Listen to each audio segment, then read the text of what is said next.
नमस्कार साथियों, कैसे आप सभी। उम्मीद है कि आप सब अच्छे होंगे। मैं मनीष राणा आपका बहुत बहुत स्वागत करता हूं आपके अपने YouTube channel PHM with Manish Sharma. जैसा कि आपको पता है कि हम अपने चैनल पे 2025 के बोर्ड एग्जाम के लिए तैयारी करा रहे हैं और आप अच्छे से अपनी तैयारी कर रहे होंगे। तो आज हम पढ़ने वाले हैं जो हमारा साइंस का जो हमारा हमने आपको प्रकाश पढ़ा दिया था। प्रकाश के बाद हमने प्रकाश का परावर्तन पढ़ा था, वो सारी चीज़ें कंप्लीट कर ली थी। आज जो हमारा टॉपिक है वो है हमारा दर्पण। तो आज हम पढ़ेंगे दर्पण को, और दर्पण में दर्पण क्या होता है, कितने प्रकार का होता है, उसके कौन से भाग को क्या कहते हैं, वो सारी चीज़ें आज हम अच्छे से पढ़ेंगे। तो साथियों, आप हमारे साथ तैयारी कर रहे हैं तो देखिए, अगर आप अच्छे से हमारे साथ तैयारी कर लेते हैं तो आप बहुत अच्छा रिजल्ट लेके आ सकते हैं। आप देखेंगे कि जो हम पढ़ाई कर रहे हैं उससे अलग कुछ भी आपके एग्जाम में नहीं आएगा। बस आप विश्वास से हमारे साथ पढ़ाई करते रहिए, देखते हैं और 2025 के एग्जाम में आप बहुत अच्छा रिजल्ट लेके आएंगे, मुझे बिल्कुल उम्मीद है। चलिए फिर शुरू करते हैं। तो सबसे पहले हम समझते हैं दर्पण क्या होता है। तो दर्पण बेसिकली, दर्पण को अगर हम देखें तो एक ऐसा चिकना पारदर्शी माध्यम तल, यदि हम उसके एक साइड क्या कर दें, पॉलिश कर दें और दूसरी साइड को परावर्तक पृष्ठ बना दें, तो यह जो समायोजन है इसे हम दर्पण कहते हैं। जैसे मान लीजिए ये क्या है, एक चिकना पारदर्शी माध्यम कोई तल है और इसके एक ओर मैं क्या करता हूं, इस तरीके से पॉलिश कर देता हूं और दूसरा ये जो भाग है इसको हम बना देते हैं परावर्तक पृष्ठ। तो यह जो पूरा समायोजन है इसको हम कहते हैं दर्पण। ठीक है, दर्पण हमने समझ लिया। दूसरा, या मैं आपको और ज्यादा सिंपल इसकी परिभाषा बताऊं तो वह वस्तु जो परावर्तन का लगभग 100% परावर्तन कर सकती है दर्पण कहलाती है। यानी वैसे तो प्रैक्टिकली देखो, कोई भी वस्तु 100% परावर्तन नहीं कर सकती है, लेकिन फिर भी हम ऐसा मान लेते हैं कि लगभग क्या कहेंगे, ऐसी वस्तु जो लगभग 100% प्रकाश का परावर्तन करती है दर्पण कहलाती है। बिल्कुल सिंपल सी इसकी परिभाषा है। फिर हम देखेंगे दर्पण के प्रकार। तो जो हमारा दर्पण है वो दो प्रकार का होता है। ठीक है, तो दर्पण दो प्रकार के होते हैं। कौन से? नंबर एक जो पहला है वो है समतल दर्पण, यानी प्लेन मिरर। अब ये समतल दर्पण, और दूसरा जो हमारा होता है यहां लिख लेते हैं, दूसरा जो दर्पण है वो होता है गोलीय दर्पण।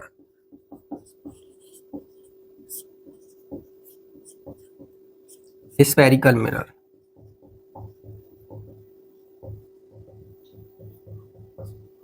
तो ये दर्पण जो है दो प्रकार का होता है। पहला होता है समतल दर्पण और दूसरा जो दर्पण होता है वो होता है गोलीय दर्पण।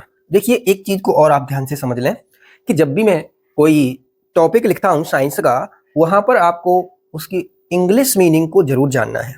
अगर इंग्लिश टर्मोलॉजी आपने साइंस की नहीं करी तो आपको आगे समस्याएं आ सकती है। जब आप हायर एजुकेशन में जाएंगे तो वहां पर आपको इन चीज़ों की बहुत ज़रूरत पड़ेगी। तो इसके लिए मैं क्या करता हूं, मैं यहाँ पे जो भी टॉपिक लिखाऊंगा उसका इंग्लिश नाम भी मैं वहाँ पे लिखते हुए चलूंगा, जिससे कि आपको आगे कोई समस्या नहीं आएगी। तो चलिए हम देखते हैं सबसे पहले समतल दर्पण क्या होता है। तो ऐसा दर्पण जिसका परावर्तक पृष्ठ समतल होता है उसे हम कहते हैं समतल दर्पण। तो लिखते हैं ऐसा दर्पण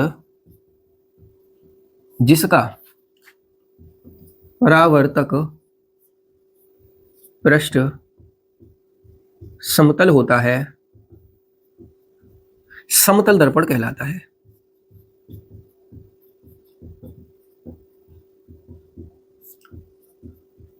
ठीक है, ऐसा दर्पण जिसका परावर्तक पृष्ठ समतल होता है समतल दर्पण कहलाता है। अब देखिए, सबसे पहले हम यहाँ पे एक चीज और जानते हैं। अभी मैं यहाँ पर ये गोलीय दर्पण को यहाँ से रिमूव कर रहा हूँ। पहले मैं यहाँ पे अब आपको समतल दर्पण के बारे में अच्छे से बता देता हूँ, उसके बाद में फिर हम पढ़ेंगे गोलीय दर्पण के बारे में। तो यहाँ से हमने समझ लिया कि समतल दर्पण क्या होता है उसकी परिभाषा देख ली। उसके बाद अब हम देखेंगे कि समतल दर्पण से प्रतिबिंब कैसे बनता है। तो चलिए यहां पर मैं क्या करता हूं, एक समतल दर्पण बनाता हूं ये, और मैंने इस पे पॉलिश कर दी इस तरीके से। अब इसके सामने कोई वस्तु रखता हूं मैंने एक ए बी वस्तु रख ली। अब मुझे इसका प्रतिबिंब बनाना है। तो देखिए इस बात को आप समझना कि जो प्रतिबिंब बनता है, अब इसका मुझे प्रतिबिंब बनाना है इस वस्तु ए बी वस्तु का, तो प्रतिबिंब बनाने के लिए आपको अनंत जो है किरणें चाहिए पूरा प्रतिबिंब बनाने के लिए, लेकिन यहाँ बोर्ड पर वो संभव नहीं है। इससे पहले वाला वीडियो मैंने आपको उसमें पढ़ाया था कि हमारा प्रतिबिंब क्या होता है, तो वहां पे हमने क्या देखा था, प्रतिबिंब बनाने के लिए कम से कम आपके पास 2 किरणें होनी चाहिए। हम यहाँ पर कम से कम 2 किरणें ही लेंगे और उससे ही प्रतिबिंब को बनाएंगे, ठीक है। चलिए तो यहां से एक किरण आई ऐसे और एक दूसरी किरण आई ऐसे। अब क्या होगा, ये जब दर्पण से, अब पीछे तो इस पे पॉलिश हो रही है तो पार तो जाएगी नहीं, ये क्या है ऐसे चली जाएगी ऐसे। आप यहाँ पे देख रहे हैं ये आगे तो कभी मिलेंगे नहीं, क्योंकि जैसे जैसे इनको आगे बढ़ा रहे हैं वैसे वैसे इनके बीच का गैप बढ़ता जा रहा है। तो हम क्या करते हैं, इनको पीछे हटाते हैं इस तरीके से।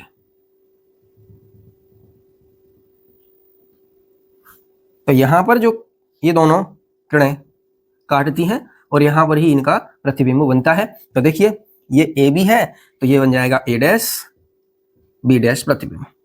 तो इस प्रकार आप समतल दर्पण से प्रतिबिंब बना सकते हैं।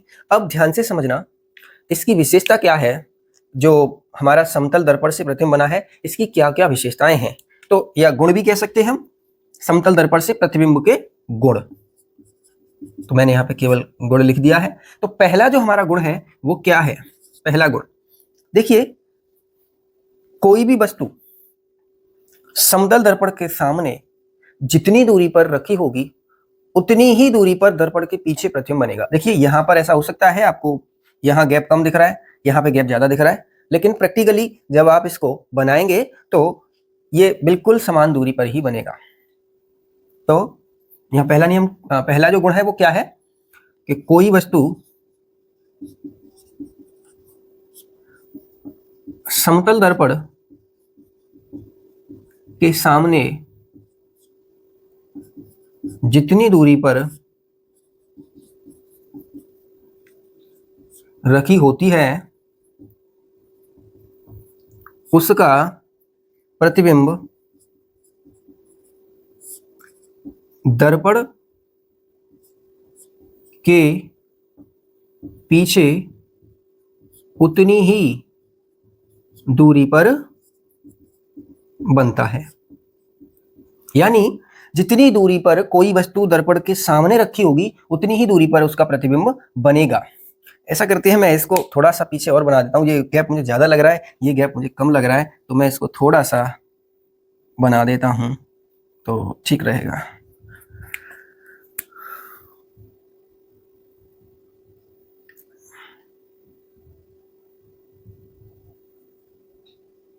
अब ठीक है, लगभग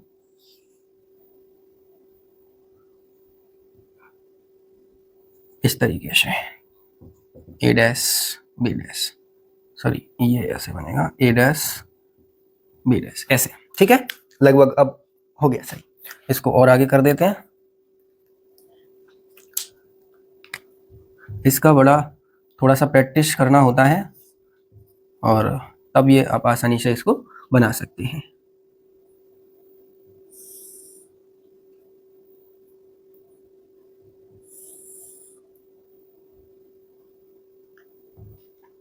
अब ठीक है, ये इस तरीके से, ये ठीक है। तो ये आपको समझ आ गया होगा। दूसरा यहाँ पे लिख देते हैं, अगर कोई वस्तु यहाँ दर्पण के सामने मान लीजिए x दूरी पर रखी है तो जो प्रतिबिंब है वो भी x दूरी पर ही बनेगा। दूसरा, इसके द्वारा जो प्रतिबिंब बनता है तो इसका दूसरा जो गुण है वो ये है कि ये हमेशा आभासी प्रतिबिंब बनता है। तो क्या लिखेंगे, समतल दर्पण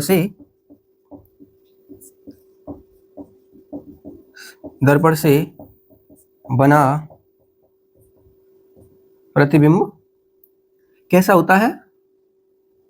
आभासी। और आभासी प्रतिबिंब हमेशा सीधा होता है। आभासी व सीधा होता है। मैंने जब प्रतिबिंब बताया था तो आपको बताया था सी फॉर सीधा, सी आभासी मतलब सीधा। अच्छा चलिए अगला इसका पॉइंट समझते हैं। देखो कोई भी प्रतिबिंब, जैसे मान लीजिए आपको किसी समतल दर्पण में अपना पूरा प्रतिबिंब देखना है, मतलब पैर से सिर तक का, तो आपको अपनी ऊंचाई, जैसे आपकी ऊंचाई मान लीजिए 4 फुट है या 5 फुट है, तो आपको अपना पूरा प्रतिबिंब देखने के लिए जो आपको सामने जो मिरर लगाना होगा, जो शीशा लगाना होगा, समतल दर्पण लगाना होगा, वो अपनी लंबाई का आधा कम से कम रखना पड़ेगा। अगर आपकी लंबाई मान लीजिए 5 फीट है तो आपको 2.5 फीट का शीशा आगे रखना पड़ेगा, तभी आप अपना पूरा प्रतिबिंब उसमें देख पाएंगे। तो हम क्या लिखते हैं? किसी वस्तु का पूरा प्रतिबिंब बनाने के लिए दर्पण, किसी वस्तु का पूरा प्रतिबिंब बनाने के लिए दर्पण को वस्तु की ऊंचाई का या लंबाई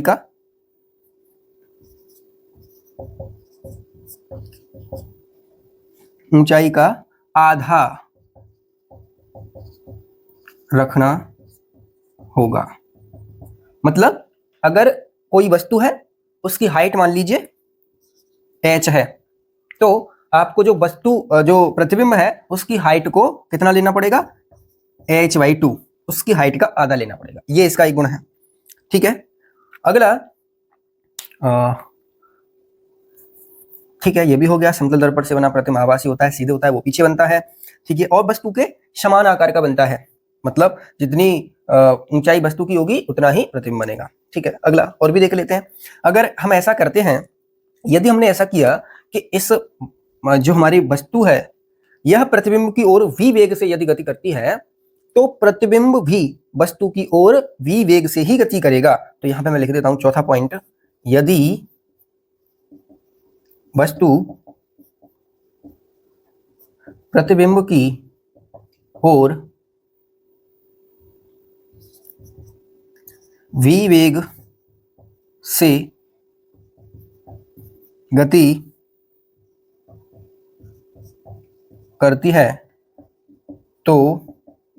तो प्रतिबिंब भी वस्तु की ओर v वेग से, तो प्रतिबिंब भी दर्पण लिखेंगे, दर्पण की ओर v वेग से गति करेगा। यदि वस्तु प्रतिबिंब की ओर v वेग से गति करती है तो प्रतिबिंब भी दर्पण की ओर, यदि वस्तु दर्पण की ओर लिखेंगे, दर्पण की ओर v वेग से गति करती है तो प्रतिबिंब भी दर्पण की ओर v वेग से ही गति करेगा। मतलब इसको हमने यहां से मान लीजिए v वेग से इस वस्तु को दर्पण की ओर गति करवाई v वेग से, तो ये प्रतिबिंब भी v वेग से इस दर्पण की ओर गति करेगा। यहां से ये मैंने कुछ महत्वपूर्ण इसके पॉइंट थे, ये भी आपको बता दिए हैं। अच्छा, इसका नोट करके आप एक पॉइंट और लिख लीजिए, यहां पे लिख देता हूं मैं नोट। इस समतल दर्पण की फोकस दूरी अनंत होती है। समतल दर्पण की जो फोकस दूरी होती है वो कितनी होती है? अनंत होती है। जो हम रोज अपना जो चेहरा देखते हैं, रोज यूज करते हैं उसका, ये जो पॉइंट है 1 नंबर में कई बार ये क्वेश्चन आपके एग्जाम में आया है कि निम्नलिखित में से किस दर्पण की फोकस दूरी अनंत होती है। वहां पे आपका ऑप्शन होगा उत्तल दर्पण, अवतल दर्पण, समतल दर्पण, यानी में से कोई नहीं, 4 ऑप्शन आपको दिए होंगे, आपको वहां पे समतल दर्पण को टिक करना है। तो मुझे उम्मीद है कि जो समतल दर्पण है वो आपको अच्छे से समझ में आ गया होगा। तो चलिए अब हम देखते हैं दर्पण का दूसरा प्रकार जो है गोलीय दर्पण। तो गोलीय दर्पण क्या होता है? स्फेरिकल मिरर, इसको समझते हैं। तो ऐसा दर्पण जिसका परावर्तक पृष्ठ गोलीय होता है उसे हम कहते हैं गोलीय दर्पण। क्या लिखेंगे? ऐसा दर्पण जिसका परावर्तक पृष्ठ गोलीय होता है, गोलीय दर्पण कहलाता है।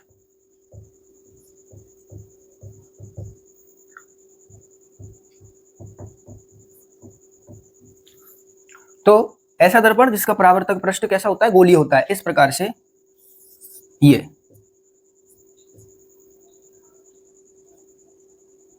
इसको हम कहेंगे गोलीय दर्पण। देखिए ये जो गोलीय दर्पण होता है ये दो प्रकार का होता है।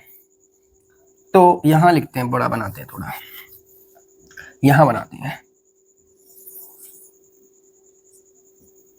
ये दो प्रकार के होते हैं, ये दो प्रकार का होता है। गोलीय दर्पण दो प्रकार का होता है। देखिए यहां पर दो प्रकार कौन से हैं, चलिए मैं लिख देता हूं। पहला जो प्रकार है वो है अवतल दर्पण, यानी कॉनकेव मिरर।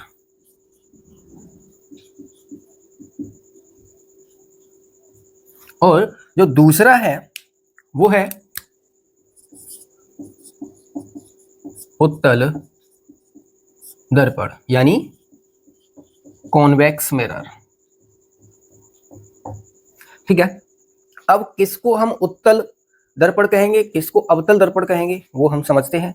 तो देखिए मैं क्या करूं, इस गोलीय दर्पण को यदि मैं बीच में से काट दूं और मैं क्या करता हूं, यहां इसके बाहर वाले सिरे पर पॉलिश कर देता हूं या कलई कर देता हूं, पेंट कर देता हूं, कुछ भी, तो ये जो दर्पण होगा इसको हम कहेंगे अवतल दर्पण। और यदि मैं क्या करूं कि ये जो दर्पण है इस पे क्या कर दूं, अंदर की साइड पॉलिश कर दूं,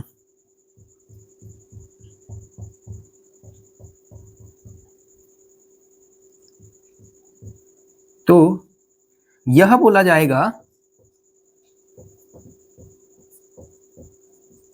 उत्तल दर्पण। तो बेसिकली ये जो उत्तल दर्पण और अवतल दर्पण जो होते हैं, यह क्या होते हैं, किसी गोलीय दर्पण के जो खोखला गोला होता है उसके ही कटे हुए दो भाग होते हैं।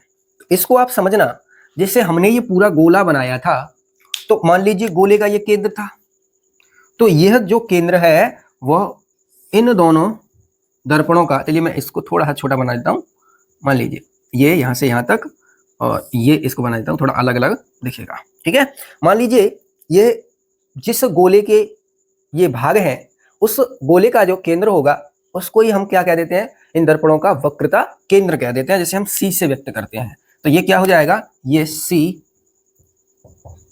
वक्रता केंद्र, सेंटर ऑफ कर्वेचर, ये दोनों हैं, दोनों के लिए ही ये बोला जाएगा, इसको भी सी। ठीक है, एक ही है ये दोनों, मैंने थोड़ा सा अलग करने के लिए दिखा दिया है। और यहाँ पर ये बिंदु जो होता है परावर्तक पृष्ठ का ठीक बीच वाला जो बिंदु होता है उसको कह देते हैं हम ध्रुव, यानी पोल, इसीलिए इसको पी से व्यक्त करते हैं। यहाँ पे ये बिंदु हो जाएगा पोल। और अगला पॉइंट इसमें ये होता है कि ये जो हमारा सेंटर है, वक्रता केंद्र है, और ये ध्रुव है, इनके बीच में एक बिंदु होता है एफ, जिसको हम क्या कहते हैं, फोकस। हिंदी में भी इसको फोकस कहते हैं और इंग्लिश में भी इसको फोकस कहते हैं। और ये जो हमारा एफ और पी और एफ के बीच की जो दूरी है उसको कहते हैं हम फोकस दूरी, यानी फोकल लेंथ। तो इस प्रकार, और दूसरा एक पॉइंट और लिख लीजिए, ये जो होता है हमारा,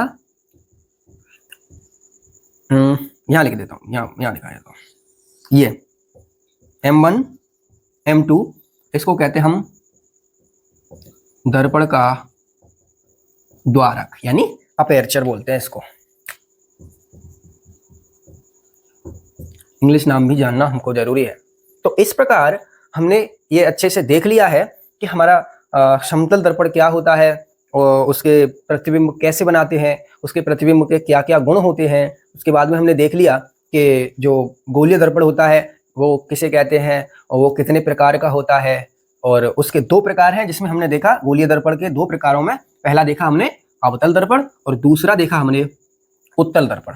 तो ये जो अवतल दर्पण है तो क्या करेंगे, इसकी क्या परिभाषा देंगे, यदि हम क्या करें, यदि ये जो हमारा किसी भी खोखले गोले का या गोलीय दर्पण का कटा हुआ भाग है उसके यदि उभरे हुए सिरे पर पॉलिश कर दें, ये क्या है, उभरा हुआ सिरा है, इस पे पॉलिश कर दें और परावर्तक जो पृष्ठ होगा वो कौन सा होगा, दबा हुआ, ये क्या है, परावर्तक पृष्ठ है ये, ठीक है, यहाँ पर ये परावर्तक पृष्ठ है।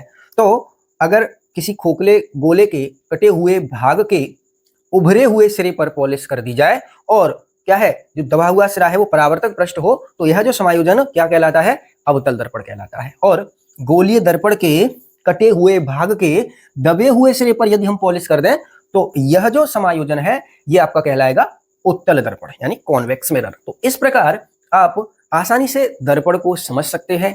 तो देखिए हम थोड़ा सा अभी कोशिश कर रहे हैं थोड़ा ज़्यादा बड़ी वीडियो हम ना बनाएं, क्योंकि साथियों बहुत सारी प्रॉब्लम्स आ रही हैं, बड़ा वीडियो बन जाता है तो उसे एडिट करने के लिए काफ़ी समय चाहिए होता है, जो कि अभी मैं समय ज़्यादा दे नहीं पा रहा हूँ। बहुत मुश्किल से मुझे इतना समय मिल पाता है कि मैं आपको इतना समय दे पा रहा हूँ, क्योंकि आप भी जानते हैं कि हम स्कूल से लौटते हैं लगभग 2:30 से 3 बज जाता है हमें, और फिर हमारा कोचिंग रहता है तो उसमें हमें लगभग 6:30 7 बज जाते हैं, और मतलब उसके बाद में फिर ज़्यादा समय नहीं मिल पाता है। तो इसलिए वीडियो ज़्यादा लंबी नहीं बन पा रही है। मैं कोशिश कर रहा हूँ कि वैसे तो हम ये अभी हमारे पास समय है तो हम ऐसी वीडियो ही अगर आपको डेली प्रोवाइड करवाएंगे तो आसानी से हमारा कोर्स खत्म हो जाएगा। बस आप थोड़ा सा सपोर्ट करिए और अपने साथियों को बताइए, चैनल को सब्सक्राइब करवाइए, और ये जो हम वीडियो प्रोवाइड कर रहे हैं इनका कुछ उनको भी फ़ायदा दिलवाइए, थोड़ा सा सपोर्ट करिए, क्योंकि इतना मेहनत हो रहा है, बहुत बहुत मेहनत लग जाता है ये सब करने में, इतना आसान नहीं होता है। मुझे भी मतलब पहले मुझे भी नहीं पता था कि इतना ज़्यादा काम होता है और कोई ना कोई समस्या आई जाती है। तो चलिए, लेकिन कोई नहीं, समस्याएं तो आती हैं, जीवन है तो समस्याएं हैं, लेकिन हम सब कुछ सॉल्व करेंगे और आगे बढ़ेंगे और आप अपनी अच्छे से तैयारी करेंगे। तो आप वीडियो को देखते रहिए, बस हमारे साथ जुड़ जाइए, आप बहुत अच्छे रिजल्ट लेके आएंगे, ये मेरा विश्वास है। तो यहाँ पर आपने देखा कि अवतल दर्पण उत्तल दर्पण क्या होते हैं, अच्छे से समझ लिया। इसमें कुछ पॉइंट्स और हैं जो मैं आपको बता देता हूँ। जैसे ये जो हमारा वक्रता केंद्र है और ये ध्रुव है, यहाँ से ये जो रेखा है इसको हम मुख्य अक्ष कहते हैं, तो मुख्य अक्ष ये हो गया। और वक्रता त्रिज्या क्या होती है कि ये जो रेखा है, यानी आप ऐसे समझ सकते हैं, जो ये गोलीय दर्पण था तो गोलीय दर्पण की कोई तो, ये हमने ये जैसे ये गोला बनाया था तो कोई भी गोला होता है तो उसकी कोई तो त्रिज्या होती है, ठीक है। तो यहाँ से हमने मान लीजिए ये वाला दर्पण ऐसे ये ले लिया, तो इसकी जो त्रिज्या होगी उसी को हम क्या कहते हैं, इस दर्पण की त्रिज्या बोल देते हैं, ठीक है। तो यहाँ से, और ये फोकस है और फोकस से ध्रुव तक की दूरी फोकस दूरी हो जाती है, यहाँ से यहाँ तक की दूरी वक्रता त्रिज्या हो गई, और ये जो C को P से मिलाने वाली रेखा है इसको क्या कहेंगे, हम दर्पण का मुख्य अक्ष कहेंगे, प्रिंसिपल एक्सिस कहेंगे। तो इस तरीके से बिल्कुल आसान है। तो दोस्तों आशा है मुझे कि आपने अच्छे से समझ लिया होगा। अब जो हमारा नेक्स्ट वीडियो होगा उसमें हम आपको करवाएंगे कि जो प्रतिबिंब, किस प्रकार प्रतिबिंब बनता है, चिन्ह परिपाटी भी करवाएंगे, और हम देखेंगे कि उत्तल दर्पण से प्रतिबिंब रचना के नियम क्या है और वो किस प्रकार से प्रतिबिंब उससे बनता है, वस्तु कहाँ रखी होगी तो प्रतिबिंब कहाँ बनेगा।